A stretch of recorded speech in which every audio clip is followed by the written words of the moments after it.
नमस्कार, मैं हूं आपके साथ रोशनी शर्मा और आप देख रहे हैं खबर समय जगत। आइए नजर डालते हैं आज के मुख्य समाचारों पर। रीवा में नगर निकाय निर्वाचन के तहत नगर निगम रीवा के महापौर और पार्षद प्रत्याशियों ने कलेक्टर कार्यालय पहुंचकर नामांकन पत्र दाखिल की। शनिवार को दोपहर 3 बजे तक नामांकन भरने का अंतिम समय था।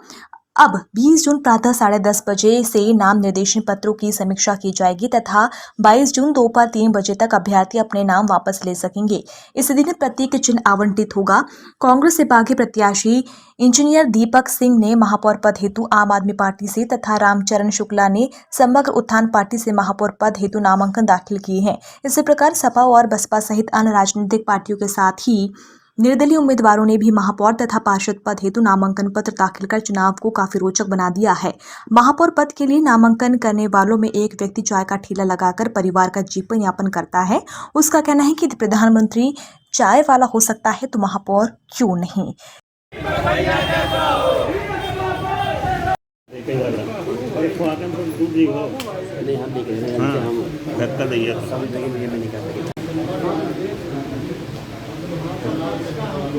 हमारे मुद्दे जो यहाँ पर भ्रष्टाचार चल रहा है, आज 20 साल से लगातार भ्रष्टाचार है, उसको जनता के सामने उजागर करना और नगर की सारी व्यवस्थाएं, जैसे फुटपाथ के लोग हैं, नगर निगम के कर्मचारी हैं, दीन दुखी असहाय शोषित पीड़ित दलित, इनके सबके उत्थान के लिए हमको काम करना है। आप चाय का व्यवसाय करते हैं जी।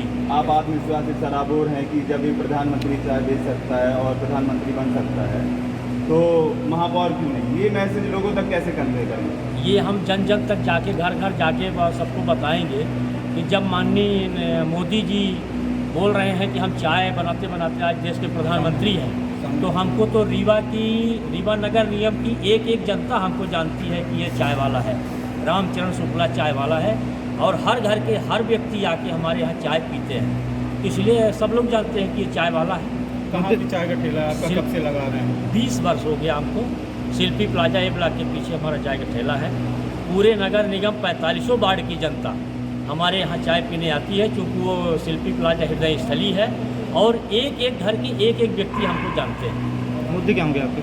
जी, मुद्दे क्या होंगे? मुद्दे हमारे यही हैं कि जो हमारे नगर निगम के अंतर्गत जो भी सही कार्य हो और जो नगर निगम के कर्मचारी हैं, फुटपाथ के व्यापारी हैं, इनको हमेशा प्रताड़ित किया जाता है।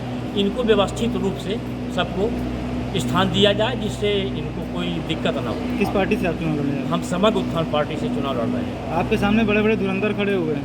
धुरंधर कुछ नहीं है, कंकड़ पत्थर समतल कर ऊसर में स्वर्ण उगा देंगे। कंकड़ पत्थर समतल कर ऊसर में स्वर्ण उगा देंगे। मैं भारतीय मजदूर संघ का भी कार्यकर्ता था, 20 वर्ष भारतीय मजदूर संघ में काम किया। मैं आरएसएस का भी कार्यकर्ता था, अपनी जीवन पूरे आरएसएस में वो गंवा दिया है। लेकिन यहाँ जनता की परेशानी को देखते हुए इस बार हमको महापौर का चुनाव लड़ना पड़ रहा है और चुनाव लड़ रहे हैं। क्या लगता है जनता से कैसे समर्थन मिलेगा आपको? जनता से बहुमत के साथ हमको समर्थन है, भारी मतों से हम विजयी होंगे। आपको नहीं लगता कि आपका व्यवसाय प्रभावित होगा जब आप फुल फोर्स हमारा व्यवसाय, अगर हमारा व्यवसाय प्रभावित होगा तो कोई दिक्कत नहीं है। हमारे साथ सारी जनता है, नगर निगम की पूरी जनता हमारे साथ है, घर घर जन जन। वो हमारे भोजन की व्यवस्था करेंगे, वो हमारे चुनाव प्रचार की व्यवस्था करेंगे, वो हमारे साथ चुनाव प्रचार करेंगे।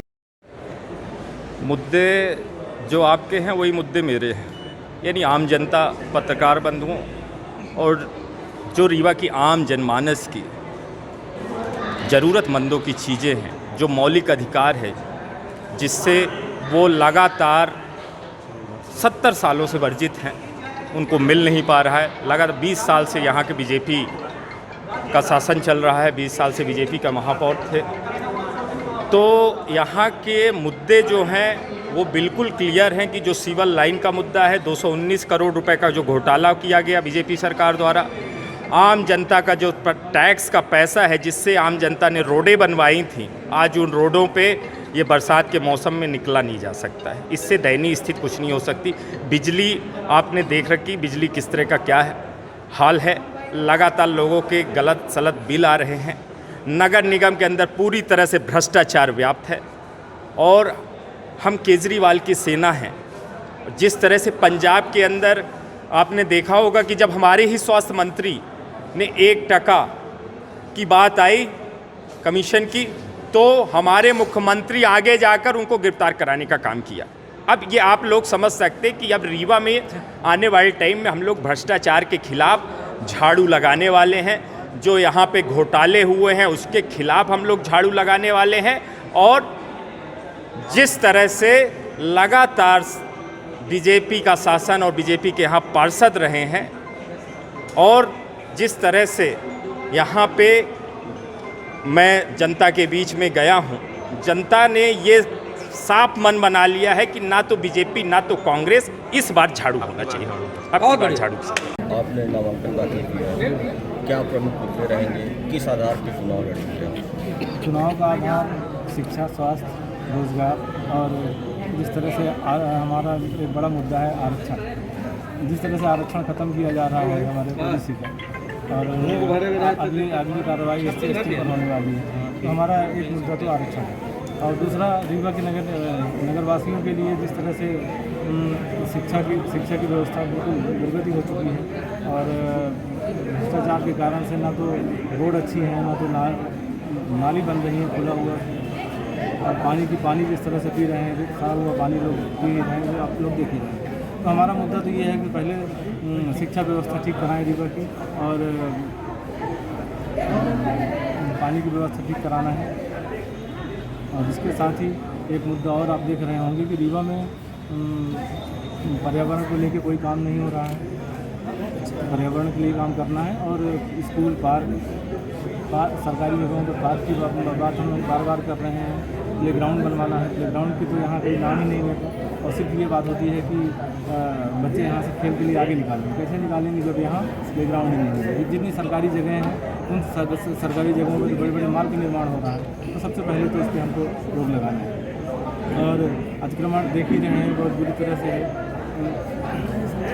शिक्षा के संबंध में हम लोगों का जो काम चल रहा है वर्षों से, बाढ़ और बस्तियों में जा के हम लोग क्लास ले रहे हैं, तो उसको और विधिवत तरीके से व्यवस्थित कराएंगे हम लोग। तो बहुत है, क्योंकि बीजेपी सरकार ने इतना भ्रष्टाचार मचा कर है जिसकी कोई सीमा नहीं है। बताने के लिए तो इतने मुद्दे लेके जाना कि जरूर मैं बहुत बोलूँगा, बहुत टाइम लगेगा। मैं सिर्फ इतना बोलूँगा कि मैं अंतिम छोर के व्यक्ति के साथ लेके सबको, गरीबों और सबके समाज, सभी समाजों के साथ मिल के हर काम को, जो भी नगर निगम ने अभी तक भ्रष्टाचार और सब किया, अगर मैं आता हूँ तो ऐसा कार्य करके दिखाऊँगा जो अभी तक कोई महापौर नहीं किया होगा। क्योंकि यहाँ कहने के लिए तो बहुत कुछ रहता है, कह के लोग चले जाते हैं, मैं करने वाले नहीं रहते। अगर रीवा की जनता मुझे मौका दी तो मैं वो कर दिखाने की क्षमता रखता हूँ जो मैं बोलूँगा नहीं, क्योंकि बोलने वाले तो बहुत हैं। धन्यवाद जी। कौन से वार्ड से आपने नामांकन किया? से। क्या नाम है आपका? आरती मिश्रा। क्या प्रमुख मुद्दे रहेंगे आपके? देखिए, मेरा पहला ध्येय तो ये रहेगा, वार्ड की रोड बनवाना। तो गली गली में इतनी गंदी रोड है कि क्या होगा, लोग परेशान है ना। और बाकी जो भी लोगों की समस्याएं हैं बस पे। अभी की वर्तमान स्थिति क्या है? केवल रोड खराब है? नहीं, बहुत सारे मुद्दे हैं, है ना। जैसे कहीं सप्लाई है जल की, कहीं नहीं है ना।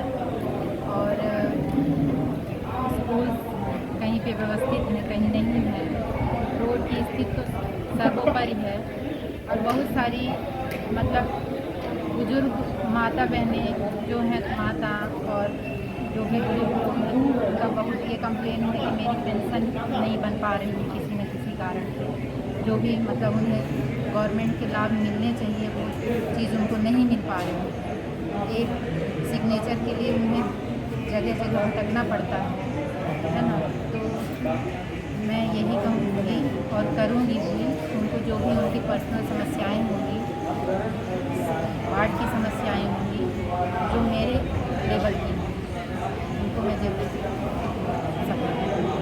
हेमंत सिंह बघेल, वार्ड 26, ललपा में निवासरत हूँ। मैं निर्दलीय प्रत्याशी के रूप में वार्ड में मैं चुनाव लड़ने आया हूँ। मुझे वार्ड के लोगों का समर्थन मिला है, इसलिए मैं आगे आया हूँ। मैं आगे सरकार की जो योजनाएं हैं उनको लेके मैं मैदान पे आया हूँ। मैं यही काम पहले भी कर रहा था, लेकिन कुछ कारणवश मेरे को पार्टी ने सिंबल नहीं दिया, इसलिए मैं अब निर्दलीय प्रत्याशी के रूप में आया हूँ और जो काम मेरे रुके हुए हैं उनको मैं आगे की ओर बढ़ाऊंगा। रीवा से खबर समय जगत के लिए संवाददाता बलकरण पासे की रिपोर्ट।